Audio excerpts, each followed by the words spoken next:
Well, hello, and congratulations on an excellent DVD purchase. Life on Mars, Series 1, Episode 1. I'm Matthew Graham. I'm co-creator of the series and writer of this episode.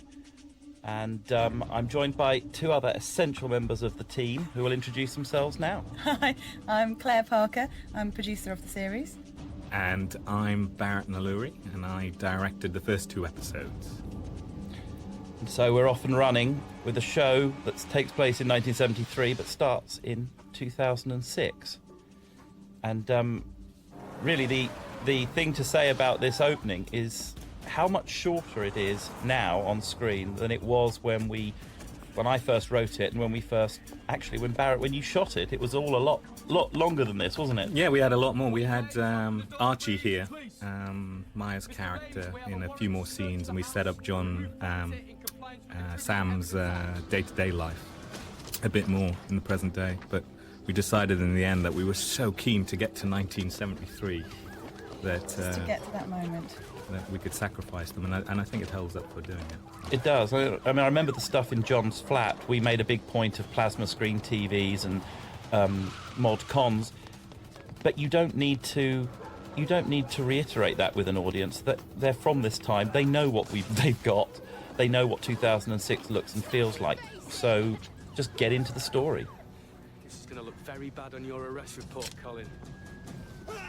So I think when we were shooting this, we definitely attempted to make it look like another TV show, really. Yeah. which is a risk. Which was a bit of a risk, because we're well known at Kudos for making interesting and stylish shows, and we kind of went for a very kind of minimalist approach in terms of lighting and the rest, so that it would contrast heavily with 1973. It was a kind of a trick we wanted to play with the audience. Yeah, it's one of the interesting ironies of the show is that although this is all very high tech, it looks so much less exciting than when we fall down that rabbit hole into 1973, which of course, for all its antiquated lack of technology, etc., just seems more exotic And more appealing, I think. and more appealing. Obviously, the opening of a series is a very difficult thing. You're establishing characters and you're establishing a world. The problem here is you're establishing a world that you're then going to undermine. What we're obviously trying to show in this scene is that modern policing is totally hamstrung by all these extra elements like psychiatrists, social workers. I mean, clearly the guy being interviewed here is disturbed. He's got sort of an army of people around him who are all putting their oar in and making DCI Sam Tyler's job that bit harder. He was at our drop-in centre. Some kids had thrown fireworks at him. I think as well in terms of the look, Barry mentioned the lighting, but we also kind of, in terms of the costumes and the general kind of feel of the first section, we went for kind of blues and slightly colder colours, again to contrast with the shift into 1973. Definitely synthetic. We also had a lot of forensic information we needed to get across, because the story that's being started here is going to be continued in 1973. And even though it's obviously 30 years before these events, the actual unfolding of the story has to be sequential. It has to move forward, even though we're going backwards in time. And so we needed to set some things up here, like the hair under the fingernails and things that were clues that Sam would pick up on when he went back into 1973 and realised that the same killer was operating back then. So it's not just a case of showing us 2006 and making it look exciting. It's keeping very important information. That was very tough, wasn't it, guys? Definitely. And I think as well, because at the same time trying to set up Sam's relationship with Maya, because that would be a key element of the story in 73 is the connection and realising there's a link between the two crimes. But in such a short space of time, that was quite tough. And it's a very, very complex story, so hats off to Matty for being able to condense all that information, or a lot of exposition, but it all feels like drama. It all feels as though you're driving the story forward in character. And it's a series of distillations, isn't it? I mean, we distilled it through script editing, cutting the script down and refining it, and then it was through the filming process, and then most crucially probably in the cutting room, Barrett. Yeah, and also I think John's performance is I mean, the thing that people, I don't think have ever mentioned, that he's in every single scene. Yeah. He's in every single scene for 8 hours of television, series. which is just unheard of. And it's him following the line of truth that makes you believe what is really, on paper, quite an unbelievable story, an unbelievable journey, and he drives us through that. Yeah. And And I think we're kind of, his performance just gives, he's so emotionally engaging as you follow that performance and his journey, that you really stick with the shift. And this scene, for example, I mean, his kind of performance in this scene just says so much more than any words that, or things that we could ever have anticipated, because it was so powerful. Yeah, it's very interesting because I shot hours worth of footage on this day. Just lots and lots of John driving and his reactions, and in the end I ended up with 2 shots because John does it all really without me having to try too much. The great thing about John is his ability to you can see what's going on in his mind and in his heart, and yet he does it so minimally, really.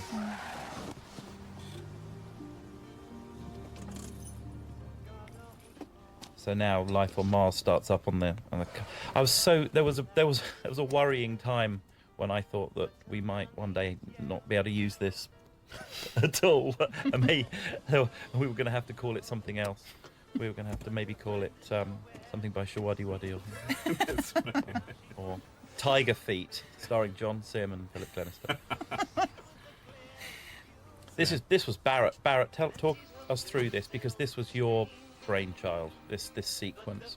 Well, I think originally it was written as a big car crash, wasn't it? And he was going into a trench and all the like.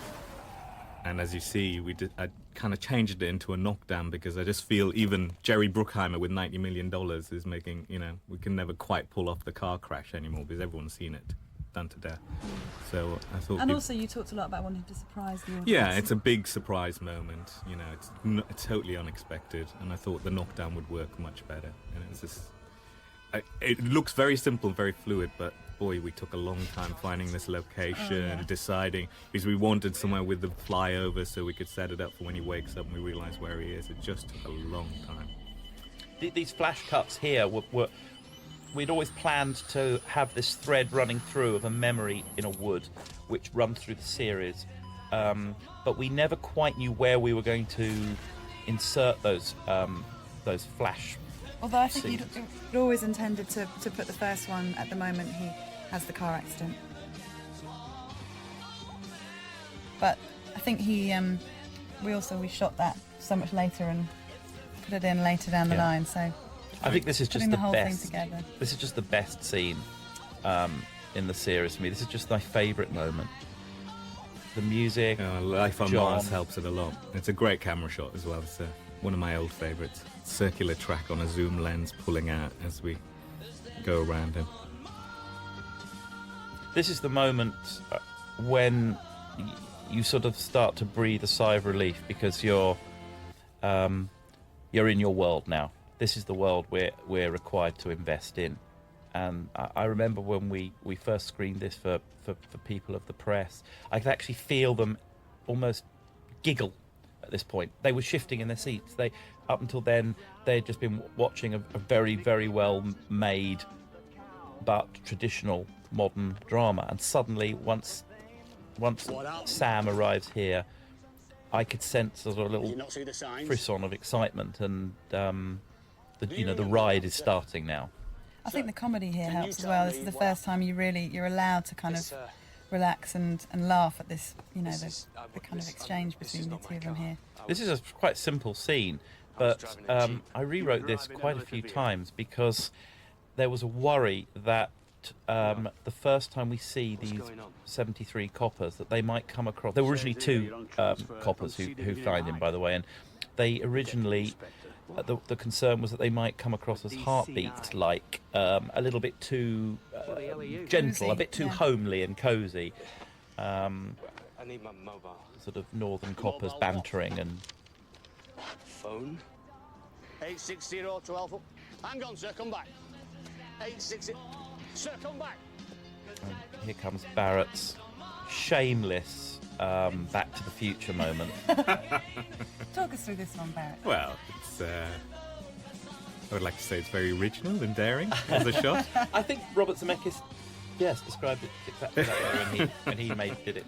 No, it's fantastic shot. It's epic. Originally, it was Robinson's Jam Jar poster, wasn't it, or something? It And, was. Right. and we decided to connect it all up Yeah. by showing the flyover that Yeah. he was knocked over by having the poster, and it just made it more cohesive, didn't it? Definitely. And I think Yeah. that was the whole idea. Yeah. One of those workmen in the background writes the Basil Brush Show, and I know that because I bumped into him, and he told me. It's good to know. And so someone somewhere will win a cheese in Trivial Pursuit now for me telling them that. There's just the right level of 70s kitsch to Sam's clothes. I think they really Yeah, got that. Emma did such Well, a I mean, terrific job with I it. think, wasn't yeah, I think the whole show, where it nails it is it's retro without being pastiche, and it's what it was like the Yeah, we key talked a lot kind of about comment that we kept talking Yeah. about. I wanted to have a retro feel, but the last thing I wanted to do was to make it kind of that whole pastiche of what the 70s were. So for me, the references were the harder-edged movies of the time, like Get Carter, and which was 72 in Newcastle, and which is where I'm from, and kind of so that's why if you watch Get Carter, there's a lot of that in here, and we even referenced Taxi Driver, which was 1976 for costume and stuff. So But this you had another movie, much more modern movie reference for the CID, didn't you, Barrett? yeah, it was a combination of Seven, which we used for a lot of because if you look at Seven, it's a present day movie, but it's very retro in its styling, it's very 50s in its styling. And the other movie that I used in terms of reference that Brian, the designer, and I used was Catch Me If You Can, actually. And that's because if you look at the office in Catch Me If You Can, it's a beautifully designed office, but there's no parallel lines. And one of the things I wanted to do was create no parallel lines in this central main office set, because I kind of that was a bit like being in Sam's head. There was no comfort. And if you actually look, the desks are at a different angle to the walls, which are in a different angle to the lights. So you never feel comfortable in It's them. always unsettling, and Yeah, he's and that was always the idea. unsettled. I think Brian did an amazing job of creating that. Nice little plonk on the next floor. Got that? Right, she could kiss it better.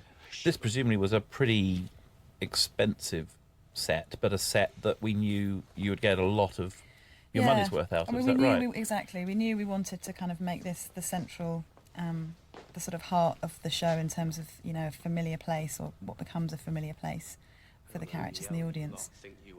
And Brian, the designer, was really keen that we should consider actually putting a roof on ceiling on the set, which is quite unusual on a TV set, which, if you look, actually appears in almost every shot. And was absolutely the right decision. It was a really good decision. Somebody who wasn't connected with the show, watching it on TV with me, said that they thought the ceiling looked like the inside of a brain, even though it's the wrong colour. It has a kind of organic look to it, cellular. Lots of squares tessellating together. Incidentally, everyone smoking in any of these scenes is actually smoking herbal cigarettes for sort of obvious health and safety reasons, and that I loved walking into that set because it briefly smelled like a church or something. It had that incense, a constant sort of aromatic, smoky smell. But if I you can tell spend you, after a 12-hour day, Yeah. you're splitting smells so headache from good. herbal cigarettes. It's like, please, someone smoke tobacco in here. Okay. And now we're introduced to Gene Hunt. So this moment actually was another moment that we looked at, and obviously, it was a kind of key moment for the series, the two of them meeting for the first time. Yeah. Originally, he was in the room when Sam walked in. Gene was actually in the room, visible. But at the very last minute, we thought, what if we hid him in his office and made it like a beast waking up in his lair, so that by shouting the odds at everyone, Sam stirs the beast, and you hear him coughing and spluttering, and then the Venetian blinds rattle, and then he comes out of his cave. It's 1973, almost dinner time. I'm having oops. think that was the line that made me want to do the show when I read the script. I'm having oops. I'm having oops. The windows, the boot, and please take the keys with you. And that's the great thing about this show, I think, is these little asides, these little TV commercials there for anti-theft commercials and things, all real, and immediately just tap in to our nostalgia. If you look very carefully, we've got the Ray character in the background collecting coins in his sock, which was a subplot that we strand never that got developed cut. in the show. We got cut. He was because we ran out collecting. of time. Well, he was collecting for another officer's retirement, That's wasn't right, he? yeah. And you thought it was an officer who was sort of in his 50s or 60s who was retiring, and it was actually a guy about Sam's age.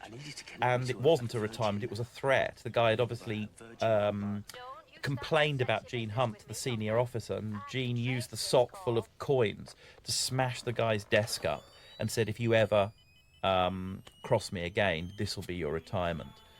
But we cut it out for time. Yeah, there was space for another episode.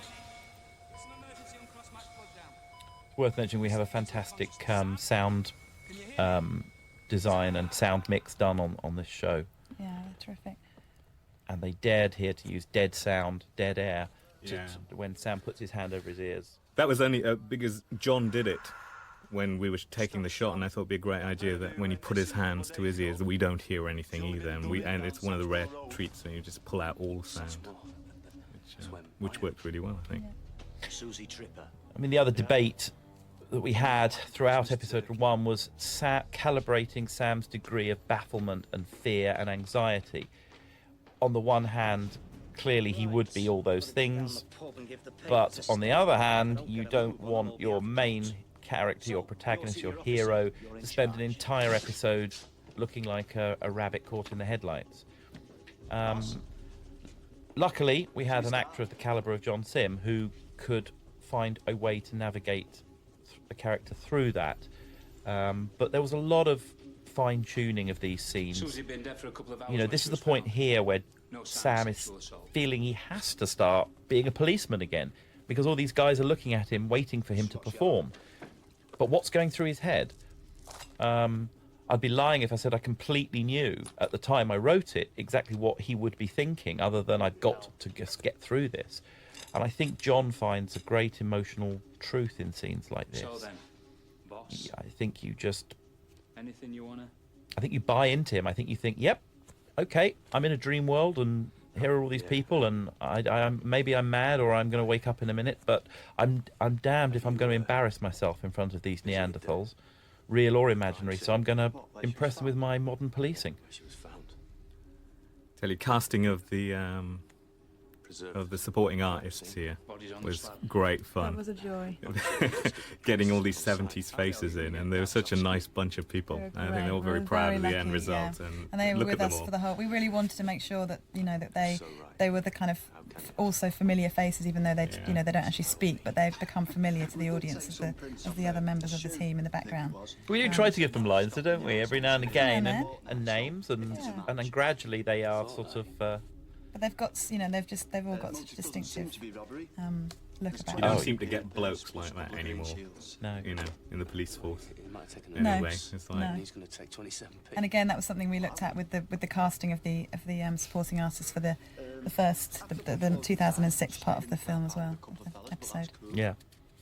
to have a real contrast. Well, we know them. Loaders from Canal Wharf. They're all right. Now, she was in the car park, and she was giving them... I love the way Marshall does this, because it actually looks like he's getting a fit of the giggles. But was this a conscious thing, Barrett? I think he did get a fit of the giggles, if I remember rightly from the rushes. I think we've got a funny outtake with him getting the giggles.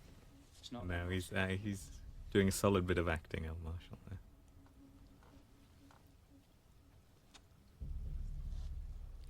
So you see John turns and says, "Wake up" to himself at the end of this scene. Again, it's that you've got to keep reminding the audience that he's absolutely out on a limb here. He's a stranger in a strange land, but you don't want him to be too mad, because if he comes across as too alienated, it's going to be hard for us to identify with him.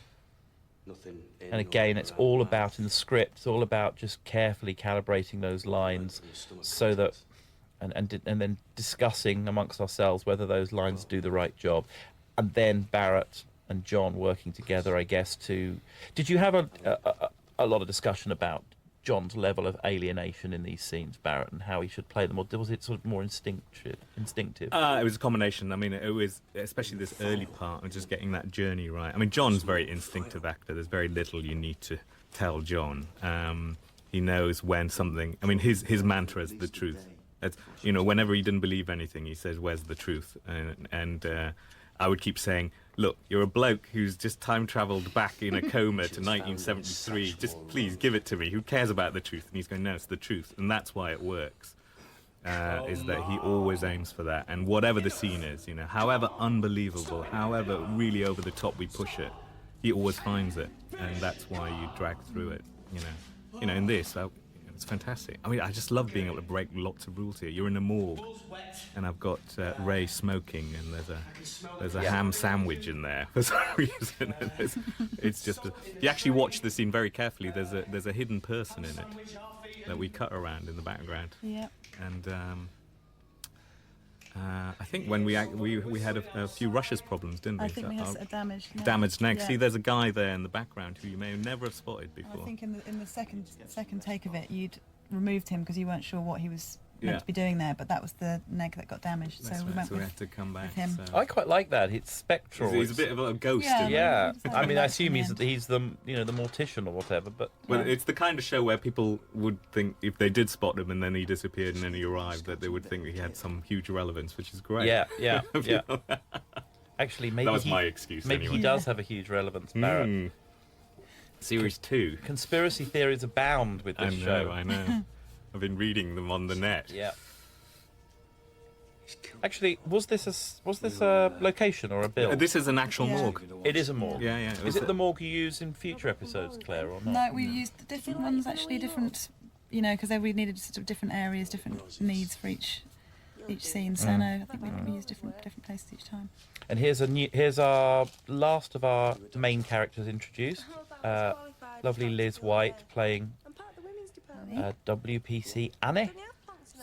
Brilliant Liz White, actually. I mean, if someone doesn't... I mean, she really embodies someone from 1973. Yeah. I mean, she has the face of everyone in 1973. I don't know how...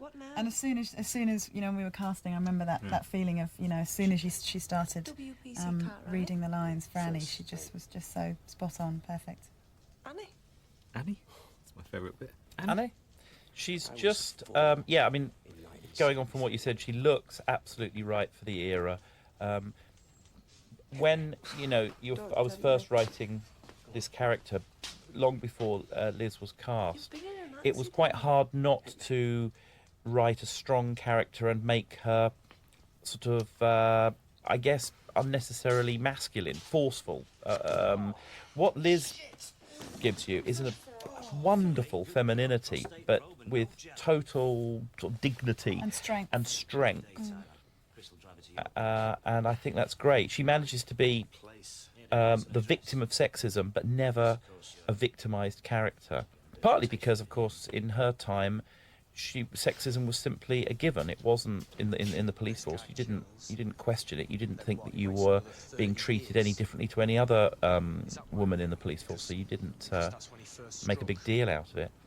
And because she doesn't make a big deal out of it, we actually described her, I think, in the script as behaving like a sixth former who had arrived in the teacher's staff room whenever she was called in to CID. It was that sort of, everyone call her good girl or you're a clever girl, but in a very patronising way.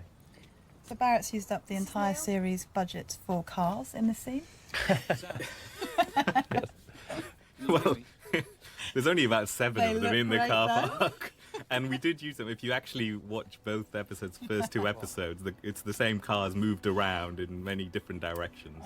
So you'll never spot it. Well, not many people could afford cars in 1973, That's so there were right. probably only 7 or 8 people maybe in Manchester who had cars. Always the problem with doing period car shows is that A, it's hard to get a hold of them. It's expensive to get a hold of them.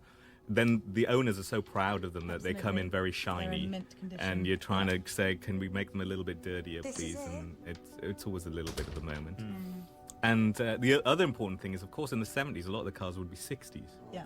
but it always looks a bit striking that balance. striking the balance. Identify. It was the same with the decor. It was a similar thing we wrestled with, was wanting to make it look absolutely of the period. So we identified it as a 1973 show, but at the same time, the reality would be that most people would still have their sort of 60s wallpaper and be wearing their 60s suits. This bedsit is sort of more 1955 Moscow, I think, isn't it? But Stalag. yeah. Has called for an increase in taxation to deal with inflation. Mr. Powell Was an absolutely tiny set. I remember how it was a very small set, wasn't it? Yeah. Small set, but with floating walls, so it was beautifully Yeah. designed But so we could get around it. Exactly, and that was the point I was going to make, really, which is that one of the wonders, continual wonders to me of filmmaking is what you see on the screen and what you can do to get that effect. And you know, a small set with floating walls can be, once everything's cut together like this, it looks like a much larger area. 33 years in the future. You know, at this point, I'd like to bring up the DOP here, a guy called Adam Trzicki. Did an amazing job, I think, in terms of lighting and lighting style, and setting up all of the sets and establishing them for the series and the look generally. And, again, it's back to that retro without being pastiche. And the speed we work in television, we shoot very fast, and we do. You know, we're delivering 60 minutes of drama in 2 weeks, basically. And to get style and quality at that pace, you know, it always takes my breath away. And when you find DOPs that can do it, and I think we were very lucky with all our DOPs across the entire series, we really delivered some amazing stuff. Yeah, they were fabulous, absolutely fabulous. So this is very important, this first block. We filmed the first 2 episodes as a block, out of sequence, like a movie. And this was your, presumably, Barrett, you and Peter were conscious that you were establishing what would have to become the series style. His name's Adam, and I know why you call him Peter. I know why you call him Peter, because his father's Peter Trzicki, who was a very famous DP as well. Yes. So, but Adam, and we referenced a lot of stuff here. Yeah. So.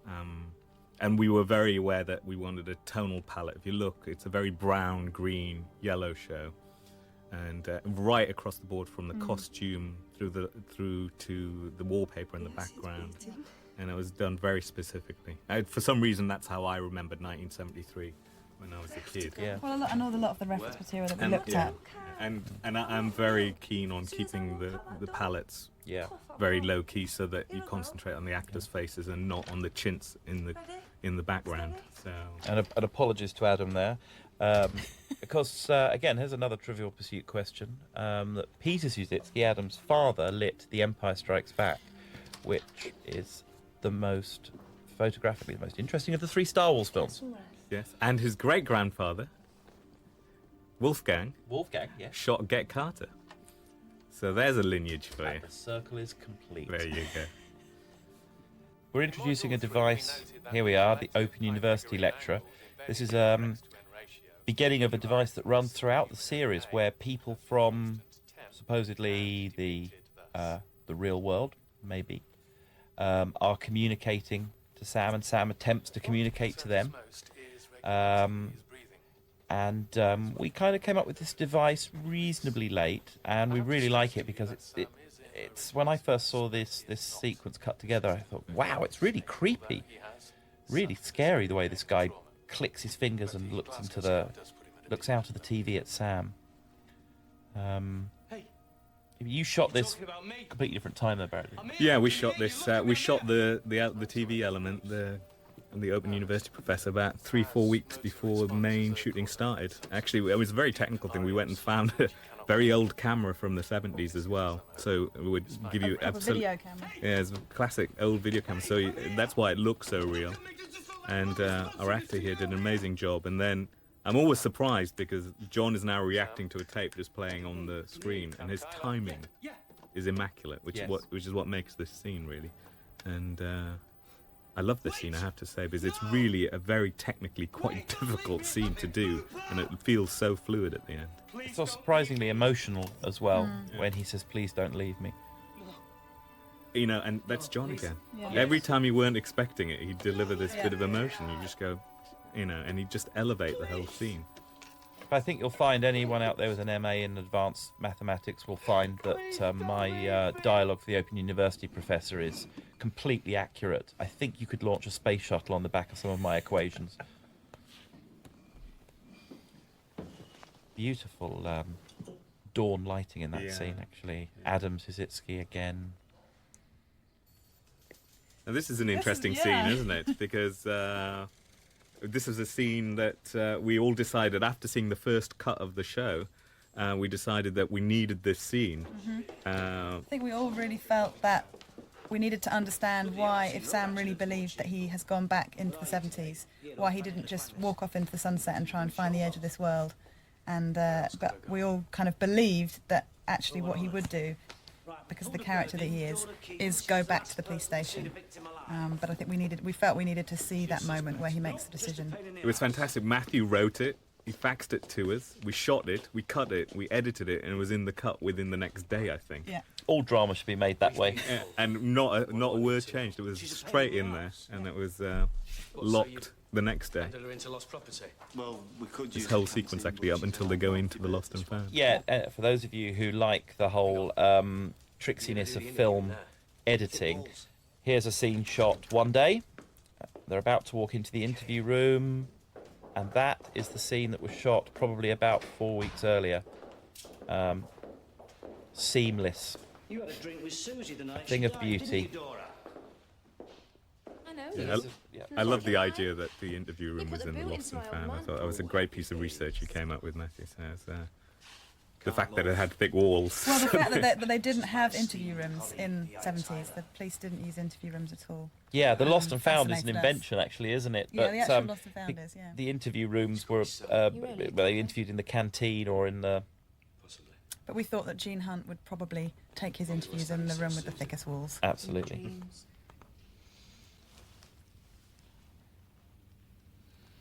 How did she seem that night? This is the first time that we see the interview technique differences. There's John, Sam Tyler, trying to be polite, trying to be sympathetic, trying to be empathic, and Gene Hunt slightly less empathic and slightly less sympathetic. But kind of strangely enough, the woman's expecting the Gene Hunt approach. She actually really finds the Sam unnerved by it. Tyler Yeah. approach really, really strange, because she's expecting Gene to come and slap her about a bit. It's like... Absolutely. This extraordinary canteen set. We're out of that. Bizarrely enough, this is the one scene, Just that moment but there. there's that moment there where technically, I mean, John is not in it. That's right. It's just There that he door is, open, but but- there he is. Out of the 8 hours of television, I think that's the one moment. There is one other moment. Is there? There is one other moment in episode 2 when Gene walks in to the bar after John's just left. Oh, yes. Yeah, sorry, I directed that as well. So I should know. Really? What, for making a breakthrough? It's basically what we're talking about is the fact that these scenes where John is not privy to, really, and because we're driven through John's eyes and ears. I think absolutely he's our guide into the world. And I think you, as an audience, you do feel lost if he's not there and not taking you through it. I need a drink. That's the first sensible thing you said since you got here. Here we go into the next sort of regular set, the sort of set that we try and keep to hand all the time, to use whenever we can in an episode, the Railway Arms. That is a set, not a real pub. I loved sitting at that bar. All the dusty beer bottles and the old traditional pumps. And the pickled eggs. And the pickled eggs. The pickled eggs. Which part of my subconscious do you hail from? And Tony's lovely performance as Nelson. I like it. Nelson's a good bloke. Why you boys tan and bitter, Sam? I don't... Sorry, Barrett. Nelson's keeping his own secret, isn't he? So it's... Absolutely. Very interesting character. Nelson, as a character, is slightly based on a character that I read in a John Steinbeck book, East of Eden. Oh, you are posh. I know, I thought I'd get that in. I was between Harry Potters at the time, and the next Harry Potter hadn't come out, so I just thought I'd dip into a bit of Steinbeck. And there's a Chinese character in that who works on a ranch who adopts an overly exaggerated Chinese accent because he finds that it's what's sort of expected of him, but in reality he has more of a Western American accent, which he knows people find disconcerting. So when I say I was inspired vaguely by John Steinbeck, what I mean is I simply used the brilliant creation of a dead novelist and crowbarred it into my own show. But actually, I really like it because it gives Nelson an interesting mystery. There's a mystery to Nelson. The idea with Nelson one of the many mysteries is Nelson some kind of guide for Sam? I mean, I like to think of him in those terms. And we try to give him a mysterious, enigmatic quality sometimes when he's talking privately to Sam. With what I know, I could find this killer. Prove it.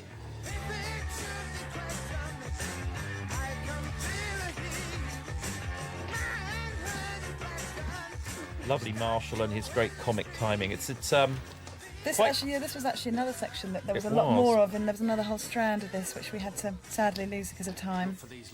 With the collator's office. Yeah, the collator's office is a real thing. Was a real thing in the 70s. It was where all the parking fines were kept, and the information about everything from parking fines to murderers. The information was kept in these big dusty vaults, and there would usually be a retired or semi-retired copper who would. And often, and that was one of the big problems, is that the lack of cross-referencing meant that a lot of people got away with a lot of stuff, and it was only in recent times with computers and cross-referencing and double checks that we've, in fact, gone back and picked up a lot of the suspects from the time. Here's Liz doing her lovely little smile as she comes. This is the sort of classic sixth former in the teacher's staff room. She knows she shouldn't be there, and I think she just plays it. But she has every right to, because she's has every right. Cleverer than a lot of them. I like to say that's my handwriting on the blackboard. Ah. Yes. That's scrawl. Yes, I can read it. It's eligible. As are you, Barrett. Eligible? Eligible. Most eligible man in television, I would say. WW. There was interestingly, one thing we did in this scene originally was make a point that as Sam says that the killer may need to covet things, take things from the victim that fascinate him, that he wants to display. That we were going to make a point that Gene had his darts trophies on display at the same time, and I think we shot it. I believe Barrett shot it. We put it in, and when you looked at the cut, it didn't seem funny or ironic. It seemed positively sinister. It seemed to be that we were saying to the audience that Gene Hunt was actually the killer.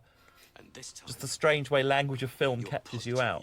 No intention there, but. I look at your lips all the time, Cartwright. I love this scene. I love the way it's. I love the way it's shot and played. Sam desperately trying to employ cracker-like techniques. How would he keep her quiet without gagging her? I don't know. All right. Maybe this nutter moved to the area recently. Maybe he's on day release from the loony bin. Maybe there's a new face in the local boozers. This whole middle section of the story, we played around with quite a bit, actually. Oh, you played around quite a bit in the cutting room, didn't you, Barrett? Yeah. As ever, it's like, we moved it around into different areas. We sped things up, which is just to keep the story. I mean, we give it its forward momentum. The first assembly of this episode ran at 80 minutes. Right. So to get it down to 59 is quite a feat. That took a lot of One day we'll do the 80-minute cut and send it out in the DVD special. And you'll probably see why we cut it down to 59 minutes. What am I saying? I run a pub. Of course it'll fix things. I mean, classics. This was a much longer scene, if you remember. Yep. This was about 3 times as long. Annie was involved as well, wasn't she? Yep. But at this point, you're in this. It's the dangerous area of any episode or any story. If you sort of ratchet up even to a 2-hour movie, the middle act is the act where things can start to tread water if you're not careful. You've got to keep the story moving. You've got to find the next level, ratcheting it up emotionally and plot-wise. We messed around with it a lot, both at script stage and at shooting stage, cutting room stage. We had quite a lot of scenes in Sam's flat, didn't we? In this bedsit flat, and we cut them down. Again, this was a late scene, wasn't it? Late edition. After the cut, we decided we need. I did love the thematic of him keeping waking up in his flat and having to go back into the next day, and we just added that very quick scene to show that he'd been busy the night before, kind of with getting all his notes and thoughts down, which to make this scene very relevant, really. So. Apparently, Annie's hat is too far back on her head. Is that right? Real WPCs of the time would have had their cap pushed further forward. I know, but it's sexier back there, isn't Absolutely. it? We want to see as much of Liz as possible. Remember Mary Millington in her police WPC's outfit? Maybe we shouldn't go there. But Mary Millington, a name from the 70s. Yes, absolutely. So this scene, great location outside the police station here, but a nightmare to film in with the right underneath the flight path. But it was all. I mean, yes. but this is what you call foreshadowing in the film world, because I'm setting up the roof very subconsciously for later, because we know where the show goes at the end.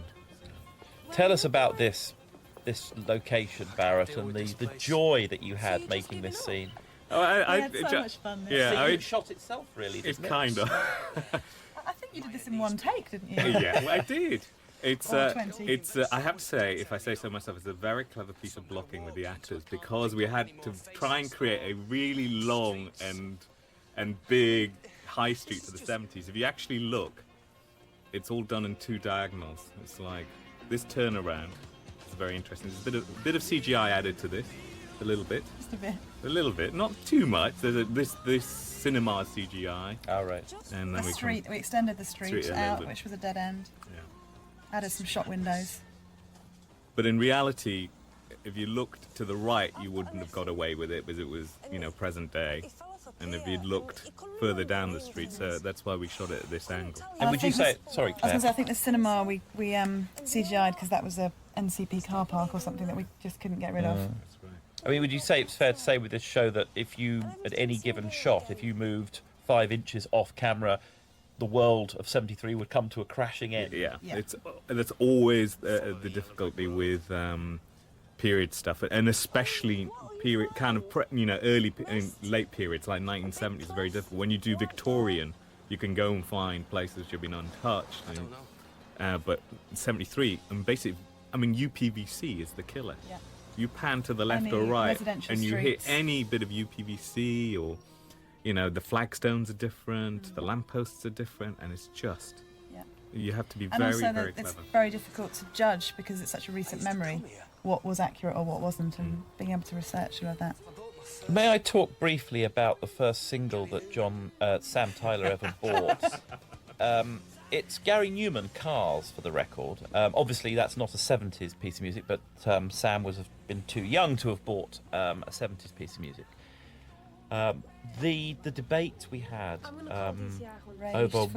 raged for weeks over what Sam Tyler's first record purchase would be.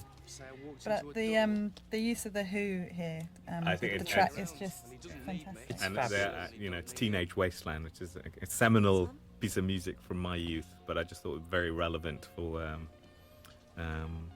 Sam going back to his teenage life. And there's a little bit of a cheat for you. That's a Hitchcock cheat, that is, the fact that we track into the sound booth and don't really hear the sound until Sam opens the door, which doesn't really make technical sense, but kind of makes editorial sense. Yeah. He doesn't gag him because he wants to kiss him, but if they shout out, he's going to get caught, isn't he? So what's he going to do? Well, as I said earlier, the imaginative use of sound, I think, is one of the things that sets this show apart. I really can't think of a program I've worked on that has used sound with the sort of movie law rather than TV law, and they are different. It's about the level of detail as well, I think. The level of detail is fantastic. I used to wander around this CID set when everyone wasn't filming, when you guys had left and we were moving on somewhere else, and I was upstairs writing with Claire standing over. The few moments when Claire would put the weapons of torture away and go back to her office, and I would come down and walk around this set, and I used to love picking up the little bits of the props, the flotsam and jetsam. Aha! The car. These fantastic kids who've walked straight off of Whistle Down the Wind. And just thought that Phil Glenister was the funniest thing they'd ever seen. The nastier he They're all just giggling away here, really. The nastier he got, the more they giggled. But that car was great. It was a great find. The car's fabulous. I think we got it out of a newspaper advert somewhere, didn't we? Our prop buyer found it. Fantastic. And said, that's the car. And it was our colour scheme. So And we all just agreed straight away. I was thinking there might be a lot of debate about what Gene Hunt's car was, but we all, it was a unanimous decision. So original paintwork on the car, Barrett, do you know? I mean, original paintwork, or you didn't touch that up We for... didn't touch it, no. That was the colour. The black roof.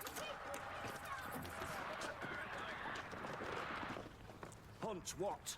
I might be corrected on this, but I thought, is this Philip Glenister's first day of filming this scene? I always find those things quite interesting. I like to know when I watch a movie what scene might have been the first scene and what might have been the last. The very first scene of this series was actually Sam finding the bloodied shirt, Maya's bloodied shirt on the swings, wasn't it, Barrett? Right, yeah. Yeah. It was a very complex shot, again. Yes, it was. That looks very simple. Oh, that's lovely. What nice boys you are. Do you want a custard cream, Mrs. Rames? Oh, tart. Mrs. Rames, you made a complaint to the police about 3 months ago. I saw a lady See police. that, and this actress is fantastic. She's just so perfect for the... I think this is actually one of the few scenes that all those years that me and Jane were developing this script has remained pretty much the same, wasn't it? I think so. Yes, it remained pretty much intact from the start. We just loved it. Chris, get aboard It this. just always worked. 3 months ago, Mrs. Rames, think back. When did our exec producer we're talking about here, Jane Featherston? Yeah. Jane Featherston, yes. When did she get involved in the project? Jane wasn't... Three of us. Yeah, I mean, Jane wasn't involved right when we first came up with the idea, simply because she wasn't involved with Kudos at that time. But when she came on board, she was... I mean, we'd only had like an outline, an idea, and a title, Ford Granada. And then once Jane came on board, we started to really develop it and talk it through and expand the world and expand maybe what was happening to Adding Sam. those layers, I think. Because I mean, originally it was a little bit more loose than it's a much more complex show now than it was ever originally intended to be. That's great. All the better for it. Don't you go worrying yourself about this neighbour business. It's not important at all. I think that seems like the layers of questions about what's happened to Sam that we worked on. Well, that process began with Jane, really. Once Jane came on board the show, and then we developed it. That was when we started asking a lot of hard questions about what can we make this show? Can we find another level to it? Yeah. Well, also I think before when you were developing it before, it was actually kind of a pre-Watershed idea, wasn't it? Yes, it was. And when the three of us started developing it as a post-Watershed, that's when it took on those extra levels. That's right. Everyone loves jumping over that desk, by the way. Yeah, we just threw that one in. For some reason, I always remember guys jumping over desks in cop shows of the 70s, so I decided to block it that way, and boy, they loved doing it. We did it about 10 times, I think. This was a bit of a smelly location, if I remember rightly. It was a bit of a dilapidated house.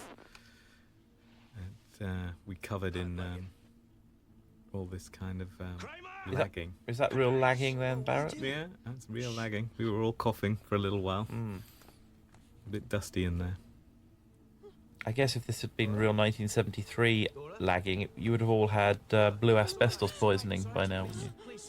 We had to reshoot this close-up as well, didn't we? Yeah, we did. of her, because we had her gagged when we originally did it, and that would have been completely against the plot, seeing as the whole, undermined the cracker moment, yes, didn't it? the fact that he was talking about the fact that he wanted to see her lips at all times. So that was a bit of a... We had to go back and redo that one.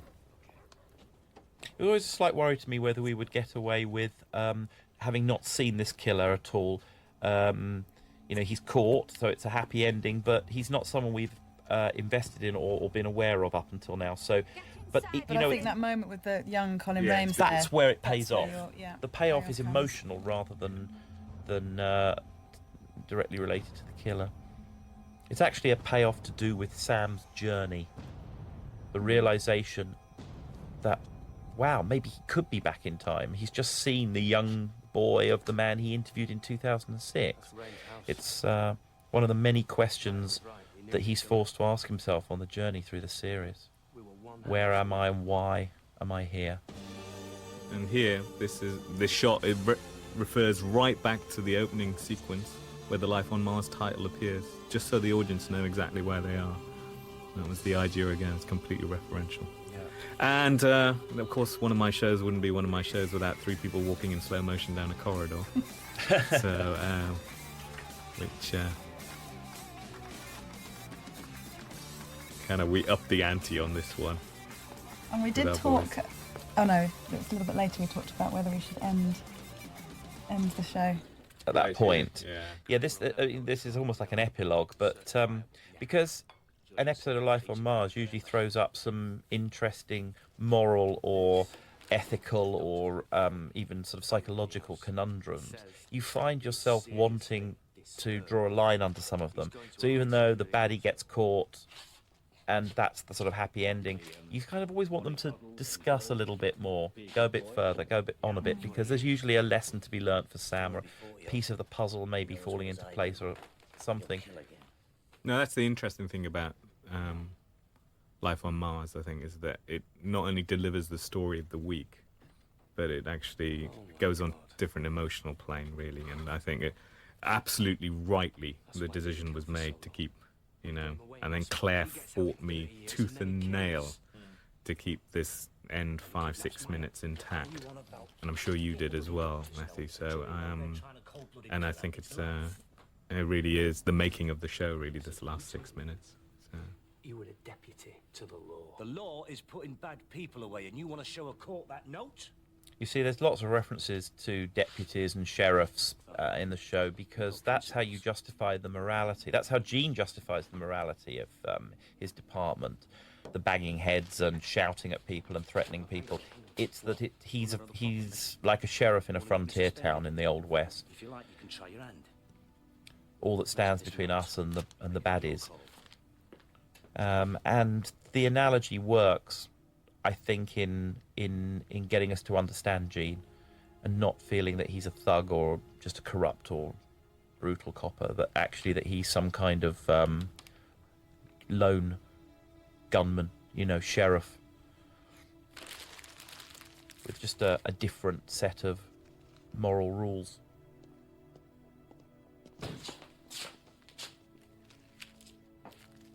We did 2 versions of this Welcome to the Team, Thanks Gov. Do you remember, Barrett?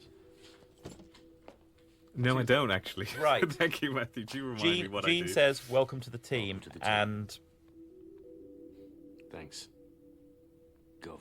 Sarcastically, thanks, Gov.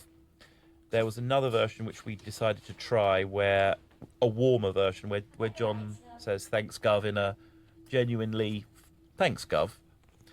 We tried 2 ways, didn't we? And to give ourselves the choice.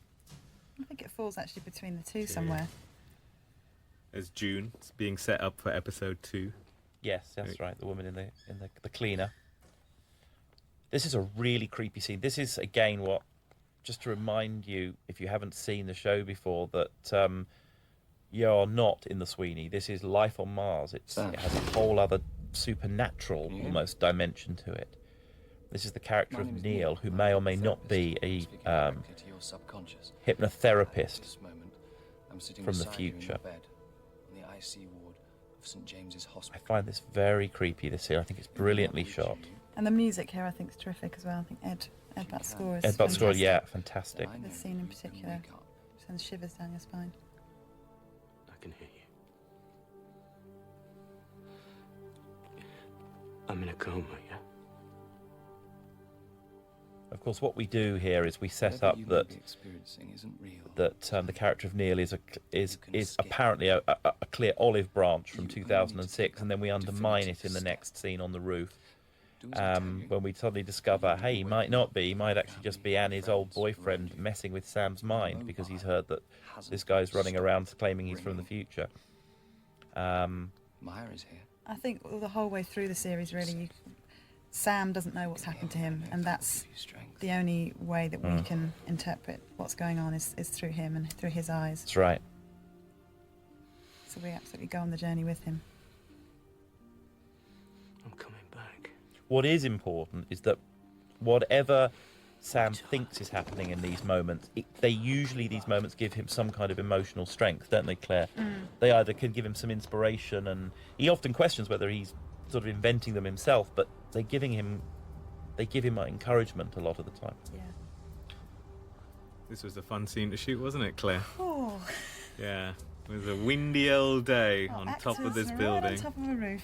And we did actually have John right on the edge there, but he was roped off, and all of that's been CGI'd out. But it was a very hectic day, and we ended up doing a lot of old tricks in this. I remember seeing the rushes for this, and there was a shot of John on the roof, and she just persuaded him that he was in 73, and then suddenly this massive modern jumbo jet went over the top, and I actually thought you were being very postmodern, and I was like, my God, what point is he making with that shot? And then, of course, realised that you had no choice, that the planes were going over every 40 seconds. Please don't jump!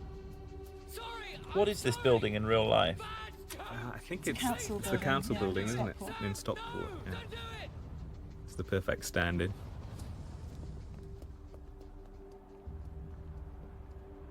Were those clouds moving at that speed, or was that... It's interesting you should ask, actually, because that's a plate. It's technically called a plate so that you can place the actors in there, because obviously John's not on the edge of the building there. But that's a plate that we shot, and then I played backwards because I noticed that our clouds were going the wrong way. So that's a backwards shot. So the clouds are going backwards and John Simm's going forwards. The magic. I love the magic of it. This was a scene as well that we debated whether to lose, because do you want your hero to be attempting or contemplating suicide? Does that undermine him as a hero? I felt very strongly that it didn't, and luckily Claire and Barrett and Jane agreed. But we had the conversation about whether or not to lose this scene, and I do love this scene, and I love the way she plays it with a smile on her face. So she's not just trying to persuade him, but she's trying to welcome him back, come back off the edge. It's that sort of, there's a warmth in her face that, why would you want to jump? You got Liz. What should I do, honey? I think this end dialogue also is one of the few things that we had right from the beginning. I think stay, Ending has on been the stay. last line Yep. of the script for Yep. quite a long time, hasn't it? We always loved that. And there we go, straight into the end of episode 1 on a cliffhanger. Quite literally, yes. So I hope you enjoyed that. We certainly enjoyed making it, and come back and listen to us all on Ep 2. Yes, please.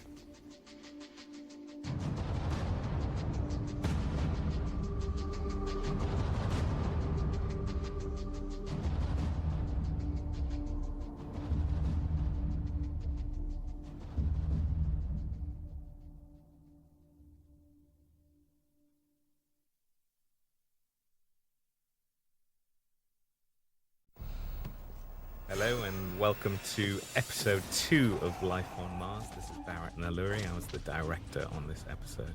And I'm Claire Parker, the producer. You're on transfer from C Division in Hyde. What? So we thought we'd give episode 2 a quick recap.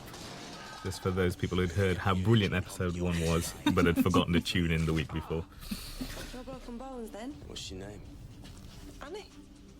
Didn't know if you were going to show, boss. It was actually quite hard picking what to put in this. It's always very hard. It's Yeah. a very complex story anyway, Yeah. and then trying to squeeze it down into 35, 40 seconds at the beginning of Ep 2 is always difficult.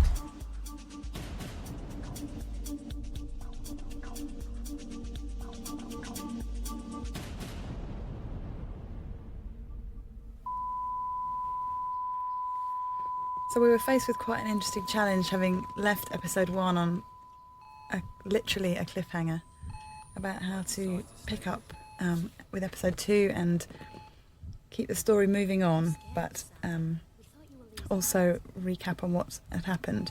And I thought you came up with this really nice device with the hearing the previous scene echoed in Sam's mind, which works really well. I'm here. Help me. What should I do, Annie? It was nice we thought it'd be nice to foreshadow the test card girl who appears later in the show as well in the middle of his dreams. So I thought it was a nice way of doing everything. And the key sort of theme for the episode actually is pretty much set up by this very first scene with him looking in the mirror and saying real, unreal. Yeah, it was also, I think, to remind the audience of John's state of mind or Sam's state of mind at this moment, whether he really did believe he was in the past or whether is he in a coma, or what's happening. He's still questioning it. He has no idea. Unreal. Wait, ow. And then we went for some very overt comedy, we thought, just to liven things up. This this idea of the main characters in swimming trunks was one of Matthew's very first original ideas that he had. And he was determined to put it in the series somewhere, and it made its way to the beginning of episode 2. I think Claire was in the costume truck choosing the swimming trunks herself, if I remember rightly, weren't you, Claire? I may have been involved. Just making sure they were suitably horrible. Now, we were very lucky to get Live and Let Die here, weren't we, by Mr. McCartney? Yes, we were.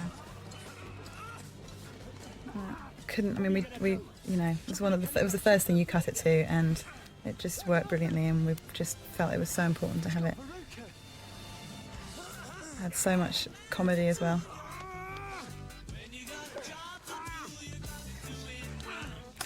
That was lovely, giving Chris's water wings. That was a last-minute decision. Really pleased we made it. Don't know why, it seems to fit his character. You have the right to remain silent. Your neck!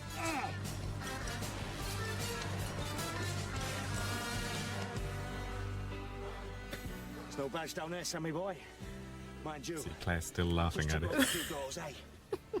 You're not supposed to laugh at your own work, Claire. Sorry, but you know. It's Emma's choice of the trunks, they're inspired.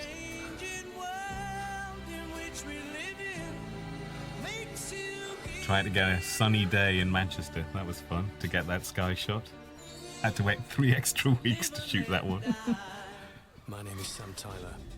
So this is, the first time we see the title sequence in the series.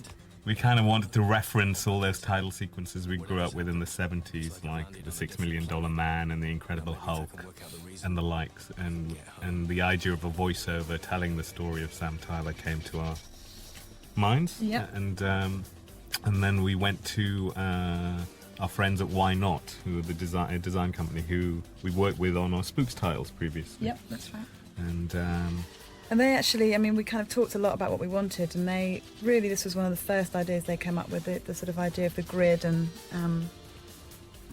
using the sort of the smaller images around the edge of the screen.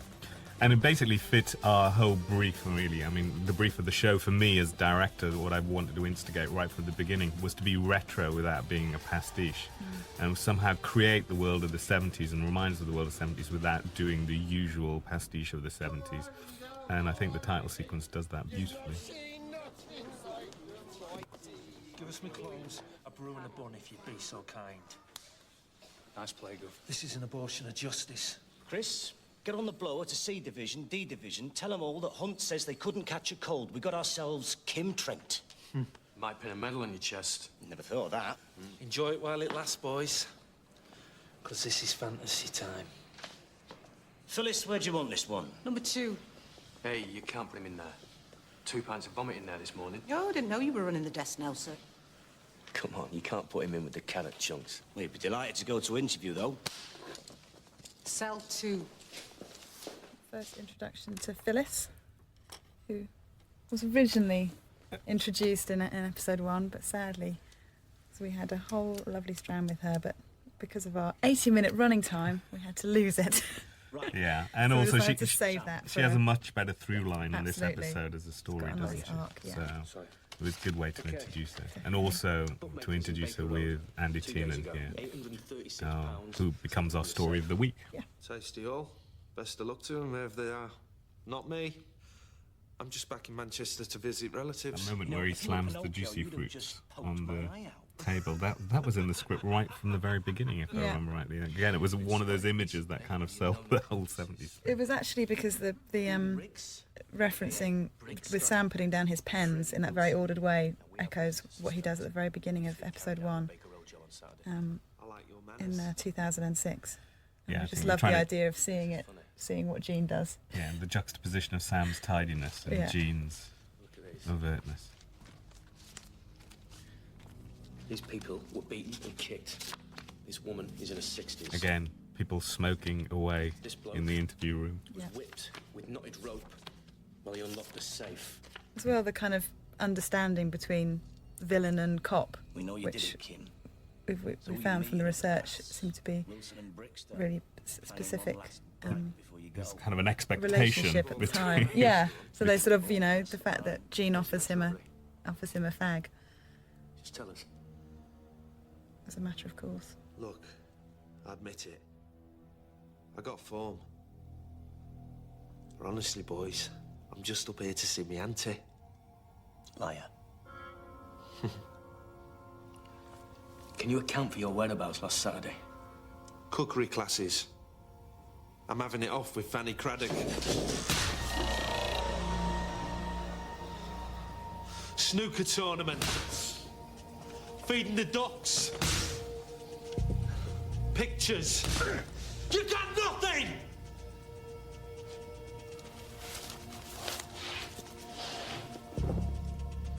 We found this about your person. Bookies always keep a big float on the Old major £1 notes. Get banked them out of the notes, don't You're too young to remember those, aren't you, Claire? you pinch this dough. There you go. What a surprise. Didn't see that coming. I've never seen that money before in my life! Gov. Can I have a word? What are you playing at? Those notes aren't from the bookies. Worth a punt, though. Look, when Trent and his boys hit the city... I think this is the crux of this week's show, really, isn't it? Is the fact that Great. A fit-up. Sales! we realise that Andy here is guilty as a character, but John wants to get him in the procedural and correct way. And Jean is quite happy to fit him up, because his gut says he's guilty. Nothing puts things right quite like a punch, does it? Very reminiscent of the plotline in Touch of Evil, which is an Orson Welles classic, where Orson Welles wants to frame the Mexican bomber, but Charlton Heston won't allow him, and in the end you find out the bomber was guilty after all. WPCs do cells. Sorry. Yeah, of course not. Thanks. Well, I might be able to splash a bit of Dettol in there later. Oh, lovely Ray Kelly. Yeah, that's She had a very difficult role in a way because, Yep. you know, she had very short scenes. She had a very quick scene at the end of episode 1, and then she has this scene to set up her character before we shoot her. So, And we have to really care about her. yeah, so and she did that beautifully, get a lot of sympathy out of it. All right, we called our bluff. The money didn't work. We could try nailing him with some real evidence. You want to see evidence that will secure us a real conviction? We wanted to really use episode 2 to have a follow up from episode 1 and really cement this kind of big There's 200 quid's worth of issues drugs about here. We plant policing and watch 'em grow morality, and flower of but also justice. make it quite funny as well. God's sake. Yeah, I think we just really wanted to kind of highlight the difference between police procedure of 73 and present day. And obviously every episode does that in some way, but wanted to really make it kind of the big story of episode 2. At the trial. Don't have much faith in us, do you, pal? Oi! Gary Cooper nearly come down then. You want to kick a ball about? Do it in the corridor. Sorry, go. Go on then. I love the fact that he doesn't tell them to take it outside, just do it in the corridor. Well, so the fact that he doesn't mind them playing football. Exactly. Just in the wrong place. Well, in Hyde, we don't traditionally keep acid and knocked off bling in our offices just so we could get home early. So you wouldn't have pulled Lots of it nice in references without from Matthew here. evidence. You know, Even if you knew people he out comes there from who were in Hyde, danger, Jekyll and Hyde. You know, Hide and seek. hide and seek. Taken out by a speeding car. Well, I've taken that speeding car off the road. For good.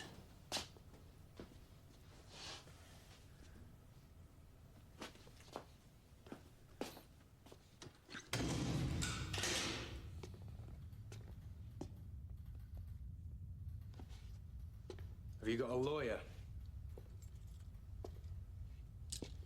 Poor Andy's still in trunks.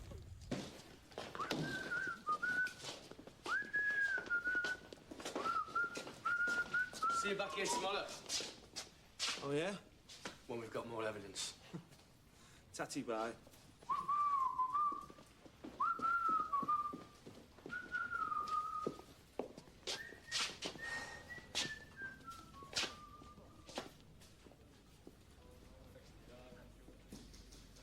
It was an unsafe conviction. I'll level with you, Gov. I don't know how long I'm going to be here, but while I am... Look, when we get him, it'll be I love watertight. the fact that in John's performance here, you just And I'll tell you, I'll be get the a first to crack hint open the scotch. that he They'll thinks he like might you not have in made the right Hyde. decision, but still he's kind of determined that he has the moral high ground. Must be a bloody dangerous place.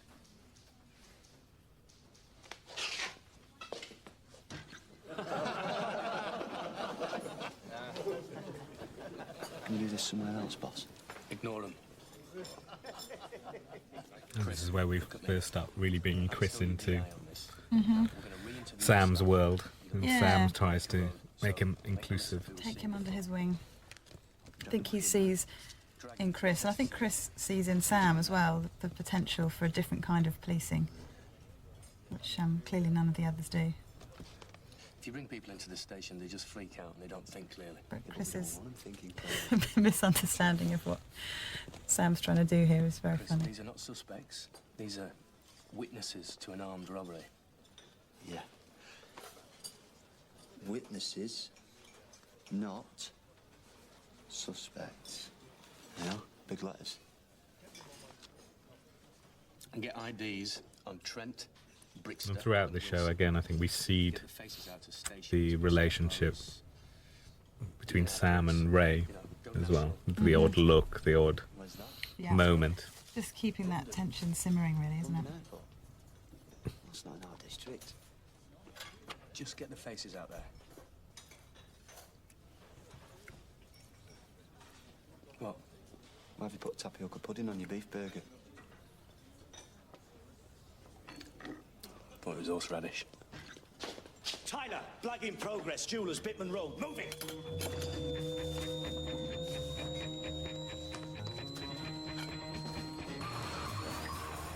It was great fun skidding that car around the corner. That was the first time we skidded the car, and we were all wondering whether we could do it. And then the stuntman came up and said, "Could you just skid it around the corner?" And you went, "Yeah, right, like this." And that was the first take, straight in there. For the series. Yeah, it was brilliant. Can't drive the car unless you skid it as well. I tell you, that's it. The car always comes around the corner. Skidding, so... You see a car? No. You're breathing. I tell you, the boys in the crew loved it. Yeah. Lots of guns, shooters, cars. Oh, God. June. June. Just keep holding my hand, love. Just keep squeezing. That's it. Good stuff. So some people have missed the connection as to why June is there. It was very subtly done earlier, and there's the fact that June is actually here at the jeweller's because her engagement ring didn't fit, so she decided to bring it back and get it fixed. And by coincidence, she happens to be in front of it. Breathing shallow. I think she needs saline. Did you hear what I said? I'm not a doctor, Chief. I'm the ambulance driver.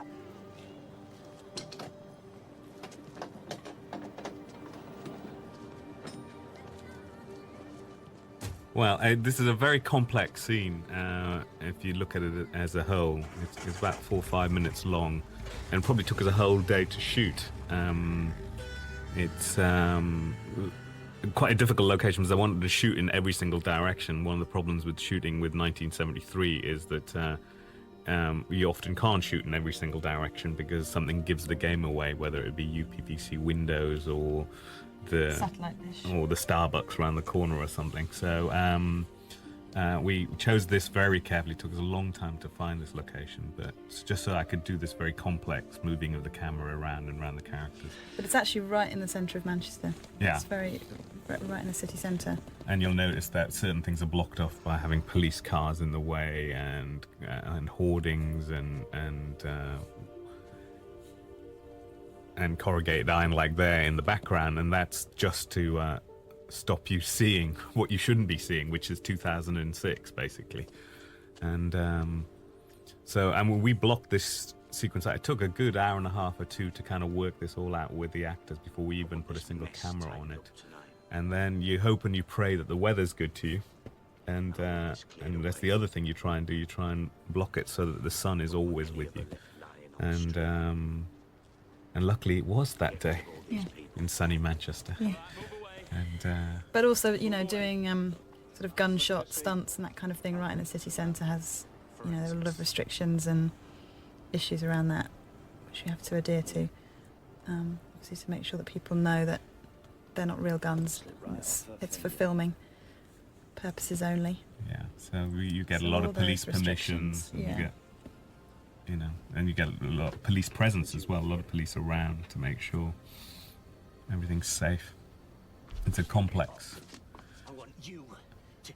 process that has to be thought about weeks in advance. There's no making it up on the spot.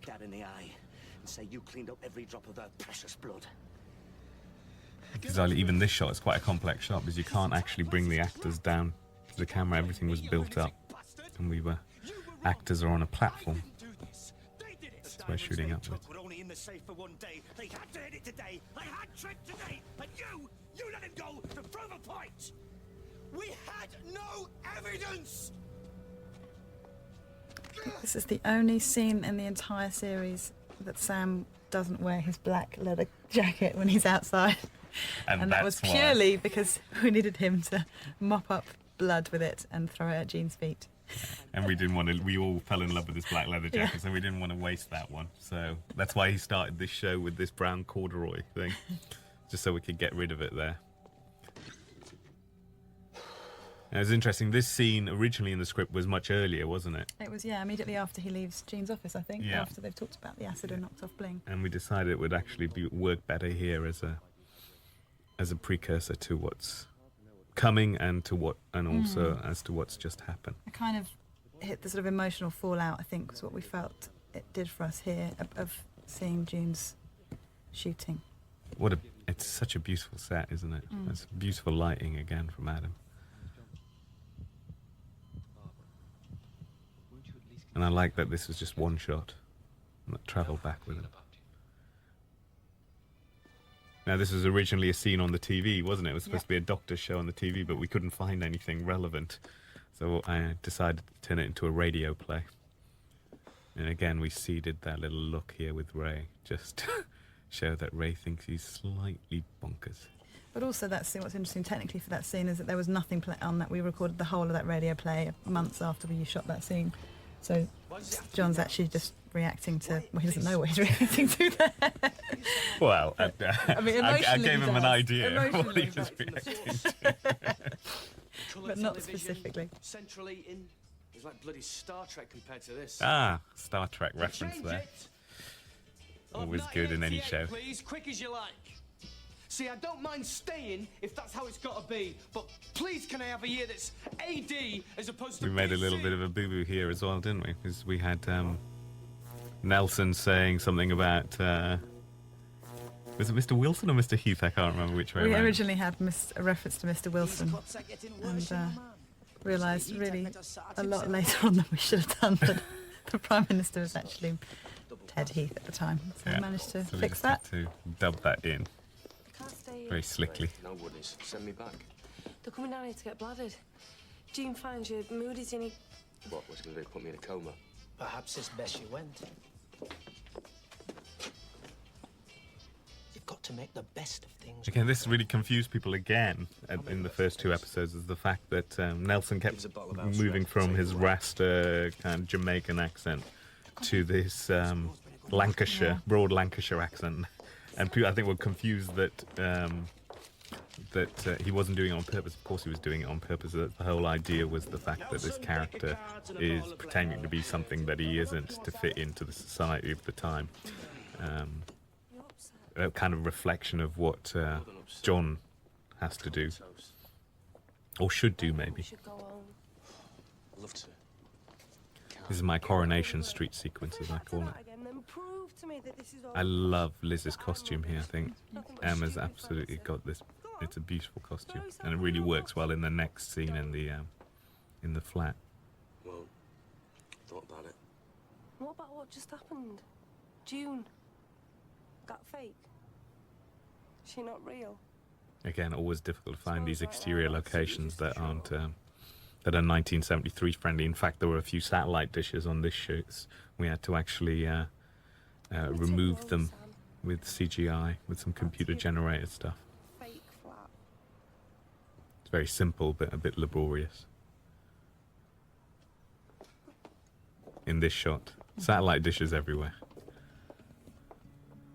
But they've all been taken away. You know what I was thinking? I was thinking about what I would do if I went back in time. Oh, great. You could put bets on things, couldn't you? Annie, I was 4. I was still playing with Tonka toys. I know. The beginning of the scene was really in reaction to all of us in prep going, well, why doesn't he just place a bet on the FA Cup winners and just make lots of money and have a great life? But then we all thought about what we could actually remember from the year we were 4 and realised that, like Sam, we'd really struggle with placing bets on anything relation to... Because I think at the time you couldn't put bets on kind of, you know, the same amount of things that you can these days. It was mainly sporting events, wasn't it? And also, I think the conclusion I came to is that Sam wasn't really driven by things such as money and wealth, and he's driven much more by a sense of purpose, and that I've always thought that character wouldn't really go into a betting shop and want to come out with hundreds of millions. So he just wants to get back to the present day. He's not really interested in being a millionaire in 1973.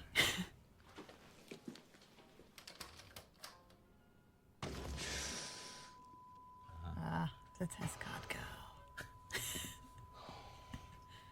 You smirking at Mona Lisa? We shot that test card picture a few weeks before again, didn't we? Yeah. And had this lovely little actress in. There she is. And then on the day, we decided to float her across the room. This wasn't an early decision. You normally prepare these things at weeks in advance, but I suddenly thought, well, let's float her across the room. In fact, I think it was Nick Beak Saunders, our camera operator, who thought, well, that's a good idea. And it seemed like a great idea at the time, but boy, did it take a long time to shoot.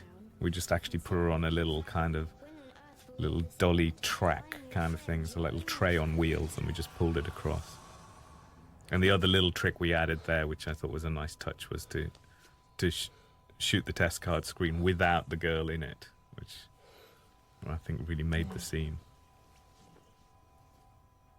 Sort of her trademark for the series, really. Gosh, I remember her from my youth. I used to get really angry because we never used to have any telly, Claire. You won't remember that, would you? No, you're too young. But yeah, they used to switch that on. It used to be so boring. I remember used to watching the test card go for hours on end, just in case something came on.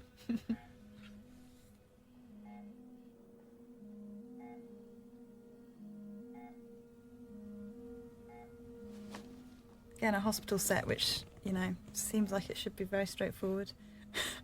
Actually very, very tricky to lay your hands on. 1970s equipment and beds, and it was actually quite a tricky set, wasn't it? Yeah, because everything moves so quickly, especially, and no one really hangs on to any of that kit. It was very hard to find. I think the prop guys did a great job.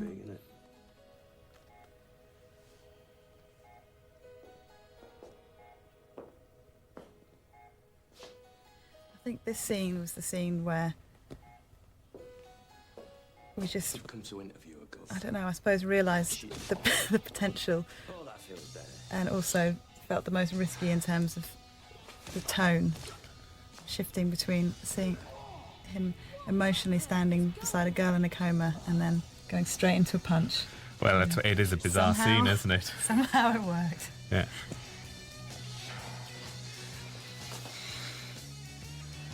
Oh, you are joking me.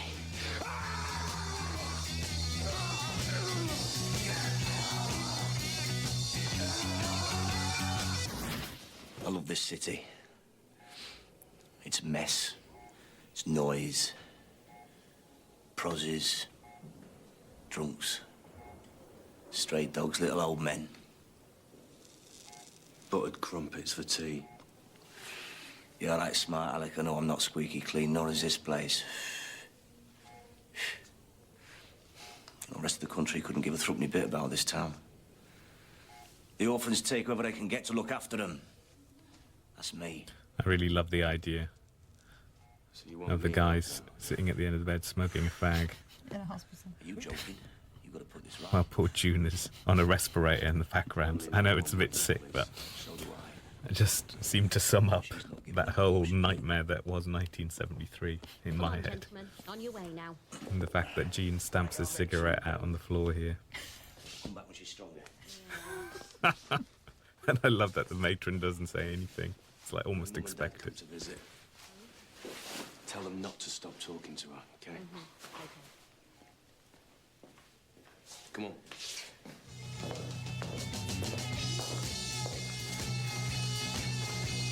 I don't believe this. Right. Let's pull in anyone who was in Bitman Road around 1 o'clock yesterday. We have no ID on the getaway car, but I want you checking out waste ground, breakers' yards, landfill sites. Looking for the vehicle that's very recently been dumped. Come on, then, what are you waiting for? The top of that routine! Shift it out! Well, thank you for your help, sir. I won't be keeping you. I know you've got to get back to your shop. You've got a lot of clearing up to do. Well, I have rather. Thanks very much. I've talked to everyone in the street, but it's like Whitby Fish Market out there. What? Load of clams. Who's that? Tits in a jumper. So, maybe a result. Our carry on moment here. Guff, this lady's got an office overlooking the shop. Highlighting many differences in police procedure. Now, I don't want you to be so many people scared. I mean, from the research we did, it just, this kind of casual sexism just seemed to be so common. And this is relatively subtle for some of the research we did. Absolutely. Listen, love, I'm the policeman. I'll decide if you're a help or not, okay? We need witnesses, so, well, how else are we going to get abreast of the case? Well, as they were running out, the first one tripped. That's all I saw. Was he the one holding the bag? I think it was, yeah. Can you remember which hand? Right. Okay, thanks for your help. So Sam's procedural mind We'll get you kicking on the in bus. here. Chris, any joy with forensics? Well, he's tied up at the lab. Sod it. Start threatening people with obstruction.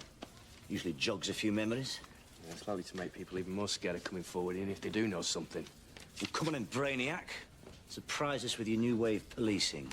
That woman just said the first one to leave the shop slipped. Now, do you know why that's important? No. I do. Because So all in the manager comedy said timing here the between the raider three of them. holding the bag took off his left glove so he could zip it up.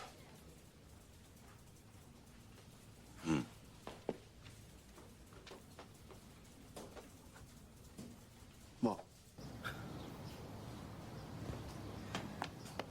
Stop. Again, some very funny Where do you feel like physical putting your left comedy hand? from Marshall. Suppose this part. Don't touch it. Need to get it dusted for prints.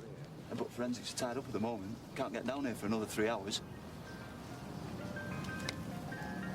Hey, fancy a 99, boss? Just get the prints, Chris.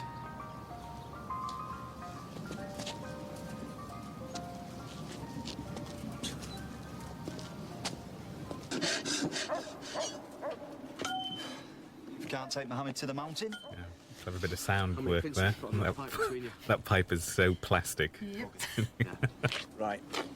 Hang on, where are you going? I'm gonna pull Trent in. His lawyer will throw the book at your gov.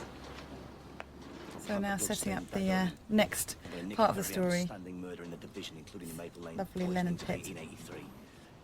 Again, you'll spot the corrugated iron in the background blocking off 2006. You can't see. I'm not quite sure what we were hiding there. It's probably, Some, yeah, I don't know, actually. I don't know. Maybe some building. Some modern day something. parking meters or Yeah. something like that we couldn't dig out the ground. Hang on, please. Hold it there. Oi, oi, oi! He said stop right there, Death Aid. What's happened to your cart? Can't. Nothing. You were here yesterday at the So time of the robbery. Sam's forensic mind was incredibly forensic on this one. What a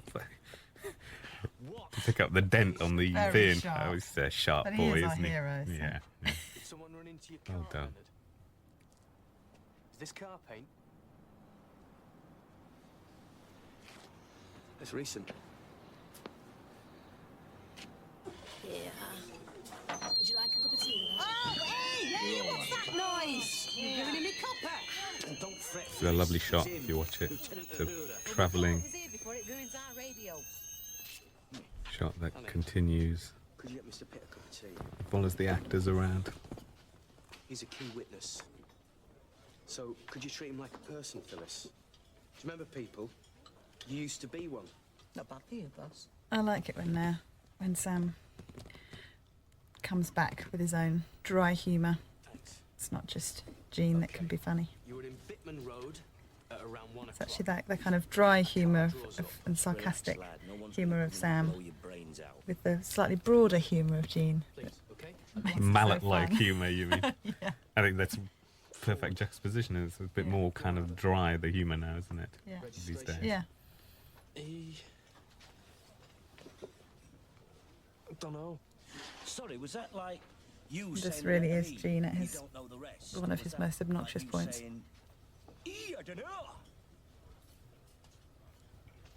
Did you see the men in the car? No. But provides a great contrast between Sam and Jean and their attitudes and policing and Not work. Give it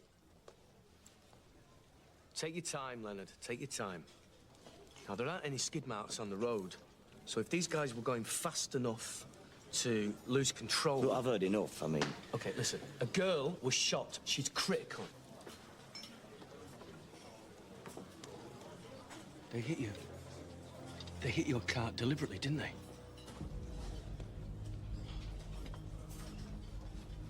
Was it a threat? A warning?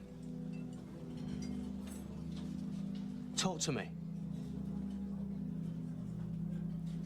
He didn't have his mask on. He was talking to the other two. I saw his face.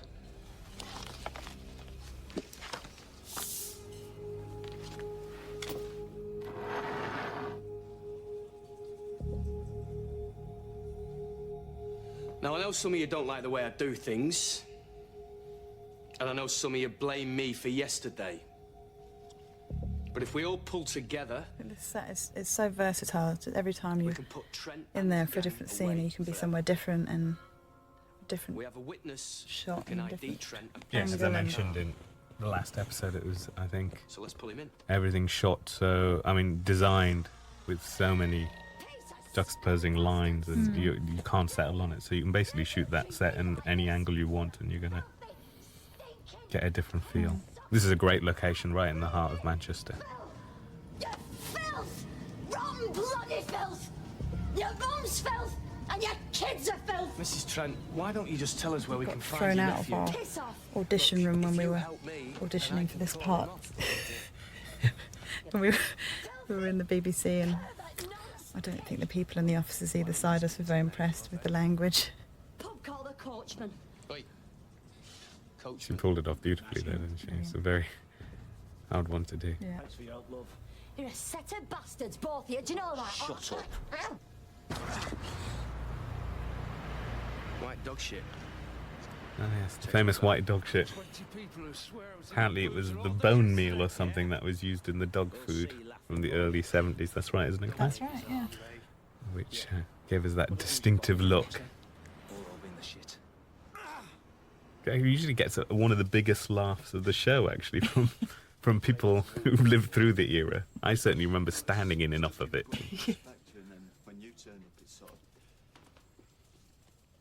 It's beautifully lit, this scene. It's just a really simple corridor scene, but it's really looks really beautiful. We did a lot of, we dropped. Usually you don't do this in film. You don't usually drop. You see how it flares out at the window in the background there. You don't. That's because the light is in the shot, and we did that on purpose because it kind of reminded me of the 70s, and probably because of the cinema of the 70s. They used to do a lot of that, and we referenced it in this show. Yeah, it became quite a distinctive feature. Yeah.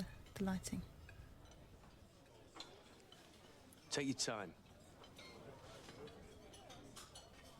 Don't you move. And again, through our research, this may look ludicrous to you. Yeah, it's absolutely true. They often did their lineups in the public spaces in the police station because they had nowhere to do them. And they literally did ask the victims to go up and point to the potential suspect. Which I can only imagine how terrifying that is. Can you imagine if you'd been mugged by someone, you had to go up to them and point at them? If you give me a bit of time with him, I think I can gain his trust. Gain his trust? Who does he think he is? No, I'm going to throw the book at the little gobshite. See how he likes being banged up for obstructing the course of justice. What's the point in terrifying him? He needs to feel secure. It's okay, Leonard. Never trust a copper. Okay, we shot this on the one day we had our 7 cars. Yeah. Get the most The out same of day as we shot the scene in episode 1 where Sam and Chris walk through the cars. Yeah. Yeah. Well, he wants to feel all nice and safe. Get the most for your money. He's witness to a robbery. What if we offer him immunity? From what? Measles, mumps, what? Witness protection. Right now, the only person he needs protecting from is me. Leonard, I need to know That guy what you just saw. fell over in the back. Yeah, that's the first time I've noticed that as well. How many times have we seen this? I've never noticed it. I noticed the guy just tripped up on the stairs. That's quite bizarre. Let me show you something. Take a good look. This is what he did to her. She's still critical. Now, if you can formally identify... That's David Cassidy, isn't it? It is. On we can arrest him and his the picture on the All back the there. things we thought June would.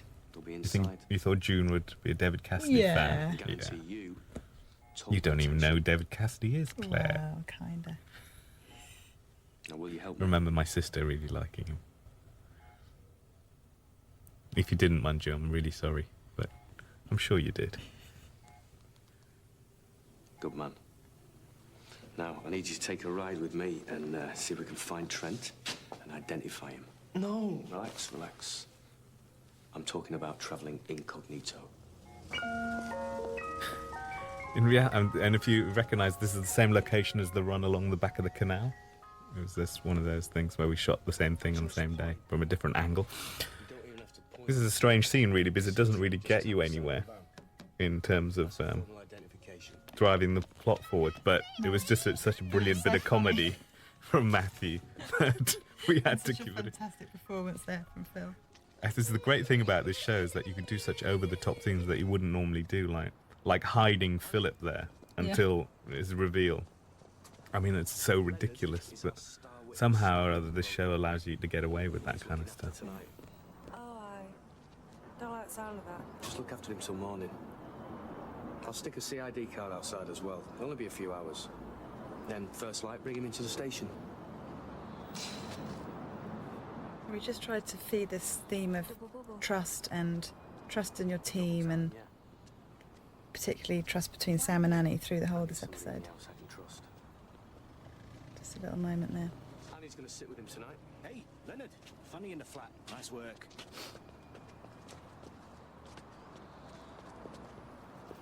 Thanks, Annie. He may be a laughingstock to you, but he's all we've got. And we'll try again tomorrow. You're betting on a handicap to bolt before it gets to court. I told him we'd stick a card outside. You're taking the mick. I mean, witness protection. It's only used by blokes who testify against the mafia. Interesting how much He needs to know that we're true to our word. you feel like that patience is a prerequisite of modern-day police procedural. That slow building of trust and the slow building of evidence and the slow... It really, whereas Gene just wants to race to the end. Come on, get him, put him in prison, that's it, it's done, next. Delta 4, are you there, Ray? Yeah, the part about outside is It wasn't even particularly about figures or, needing to prove that you had got a certain amount of, achieved a certain amount of crime solving in any month. It was just, I think, probably a matter of pride and just wanting to, as you say, get the job done and sorted and solved. Also, I just don't think that some of the techniques available to the Sam character in 2006 were just not available to them then. So I think it was just much less subtle techniquing and police technique anyway. So, big match? It's not your bag. Probably not. It's a very interesting dance they do here, round and round each other.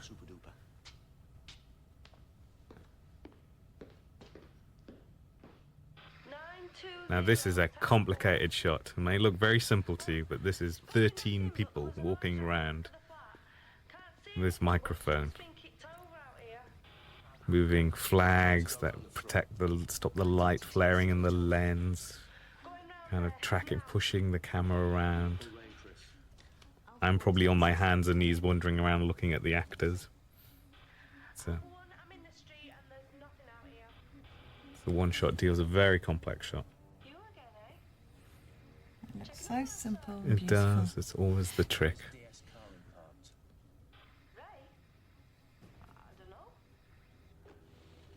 It's interesting because when I first read the script, I thought this scene it would be lots of cuts and cutting from one to the other. And of course, because the show is based, Sam has to always be in the scene. In reality, when you do the show scene normally in any other drama, you would be cutting to Annie.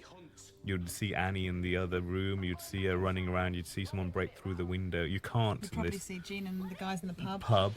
Here, you have to stay with Sam because it's in his head, and to create tension without doing that is very, very hard. Or is it in his head? Well, exactly. That's the logic that we work to, that we have to be with him. Yeah, that's when we cut and we did the reverse shot right across. So just building tension around one table with just people talking about it. I was always worried it would be a bit of a radio play, but with these actors, they really gave us loads. So, and a fantastic bit of music as well helped us. You've got him. And Annie's there. On her own. Take Ray and Chris straight there. Where are you now, love? Phyllis, you're not on the phone to your sister in Blackburn. 920, state your location. I can't raise her, sir. This is actually the office set redressed, isn't it? Yeah. It's just the back end of the office set. Keep trying. Annie, give us your position. Shows you how flexible it all is. And tell all units they were last seen driving a black Ford Granada. 3 IC1 males. 3 what? Is that code? No, 3 white blokes. Almost certainly armed. All units to the Charter Estate, be on the lookout for 3 white men, possibly in a black Ford Granada, armed. See, again, you'd normally see Annie running probably now, but no, we've got to stay here with Sam. Clear and precise. This is an emergency. Especially in an emergency. The units know what they're doing. They're covering the exits. If you send them into that maze willy-nilly, you will lose all cohesion. But if she goes east, where does that put her? Anywhere out here. Okay, I'll try and get hold of her and Leonard. Get uniform to hold back and keep those exit junctions covered. Number's 870. Wait for my signal before you move the other units in, that or you will lose took track. quite a few goes. Catching the old radio transmitter there. It's always the way, Again, isn't it? something that looks so simple. 870 12 for 1. I'm outside the old waterworks now. What's happening? I think they're inside. Now, where was this originally scripted? No. Can you remember, Claire? I think it was scripted in an estate, because they do talk about an estate, and every estate we went to was chock full of PVC windows. Yeah, the UPVC. Yeah. Yeah, no, and it was set It was at also night. set at night. So if you light UPVC at night, it's just like blinding white light that shines back at you. So I went looking for some locations in Manchester and basically found this is actually the boiler rooms to an old swimming pool complex in Manchester, beautiful old swimming pool complex, and decided to get Matthew kindly rewrote it as a waterworks, and we set the whole end piece in the waterworks here. Oh, smart. If they haven't found him, he'll be hiding. We need to get to him first. But if they have got to him, We're just coming up to the payoff for all that stuff we set up earlier with the radios, detuning.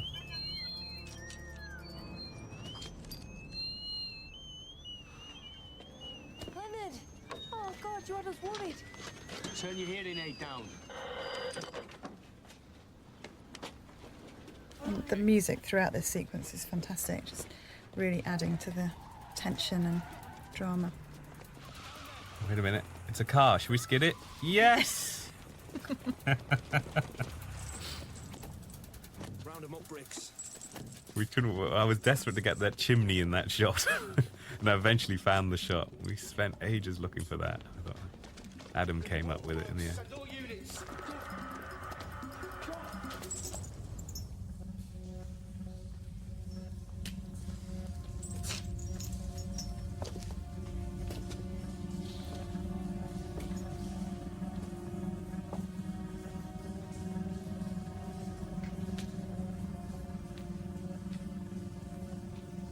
Yeah, this scene was set in a lot of places. We were going to set this in a railway station at one point. Oh, yes, that's right, before we discovered the extreme amounts of asbestos. in Yes, that an old disused railway station had full of asbestos, so we couldn't film there.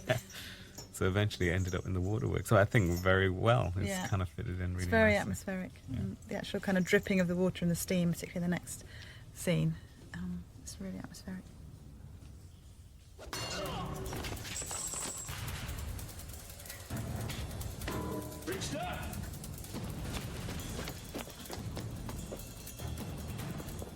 Yeah, again, we did a lot of research into weapons of the time, and we went. Although that cricket bat with the nails looks ludicrous, I mean, that was a preferred weapon. There's actually an example of it in the Police Museum in Manchester. Yeah, isn't there? yeah, exactly.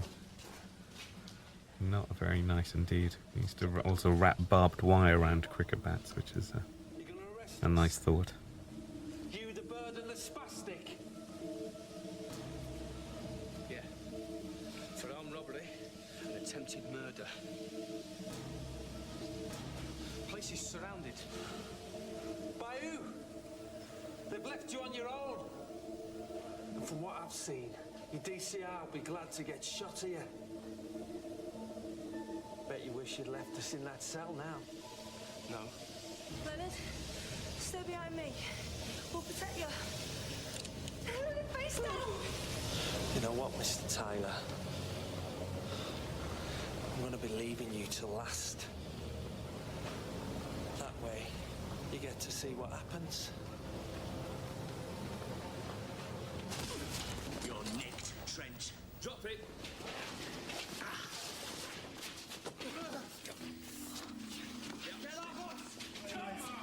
echo there to Sam's sarcastic line at the beginning, nothing solved things quite like a punch. Comes back to help him at the end.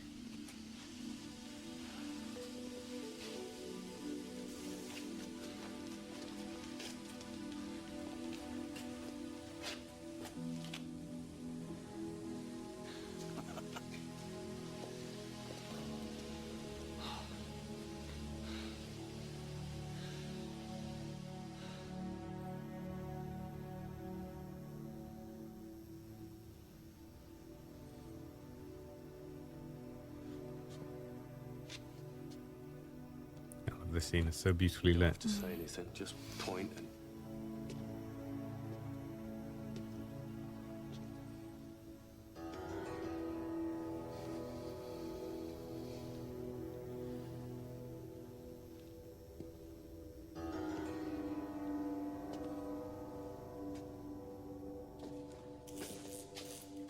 Bloody power cups.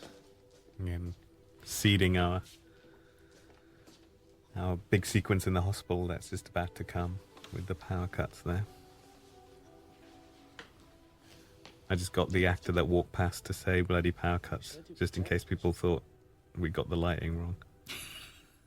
Because I don't think that was scripted, was it? I can't remember. Can't remember.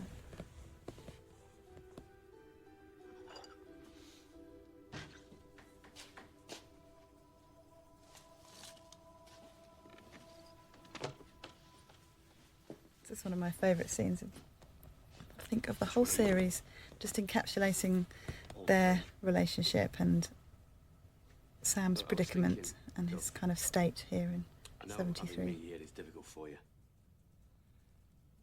What if I went back? To hide? Is that possible? I'll get on the blow.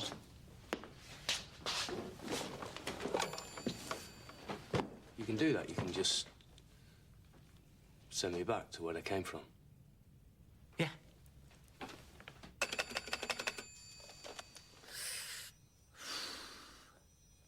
Hello, is that the Wizard of Oz? The wizard will sort it out. It's because of the wonderful things he does.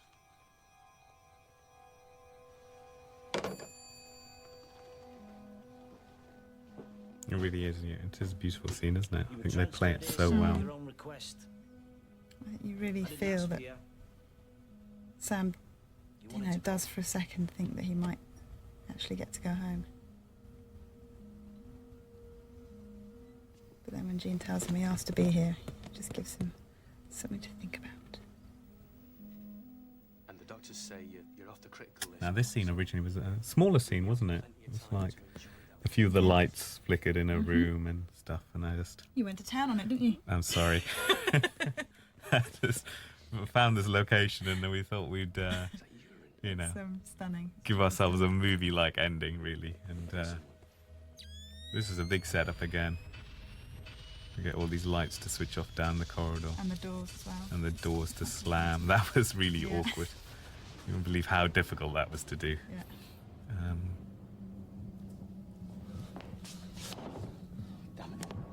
Hello? I can't open the door. Can somebody help me? Hello? Nothing. Where's his life support? So the whole idea behind this is we're not quite sure. These ghosts, these people talking from the future. Is this, you know, Sam going mad? I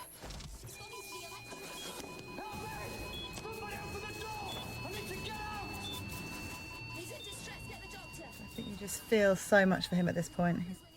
You really feel his terror. And who does he call for? Calls for Jean. Yeah. Which I think is a Yeah. key moment.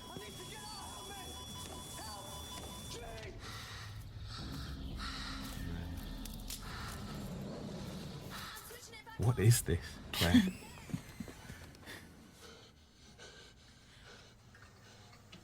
We find the answers sooner or later. I love this last shot here.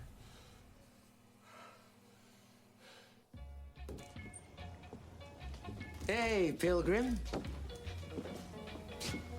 Give me a scotch. don't fancy going out there tonight. Stay in here a while, man. Shake yourself down.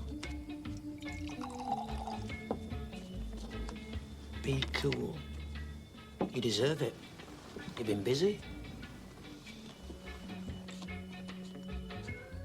You in, Tyler? 50p gets you a chair. It's just a kind of perfect, tonally just perfect at the end here to round off after that really high dramatic moment. It's like everyone Just breathe a bit. Yeah, just a breather and a kind of still an edge with, you know, with Ray here, but there's just a kind of warmth between him and Jean. Well, maybe a bit more than just warmth. Sure you're in. There's a lot of money in those days, 50p. Yeah. And this is something I like to do in my shows, where I use a piece of music which I referenced earlier on to wrap the show out. I just think it gives it such cohesion. And Those little nods and winks there between them just round it off. well, there you go. That's episode 2. And that's myself, Barrett Naluri, and Claire Barker. hope you join everyone else for episode 3. Thank you. Bye-bye.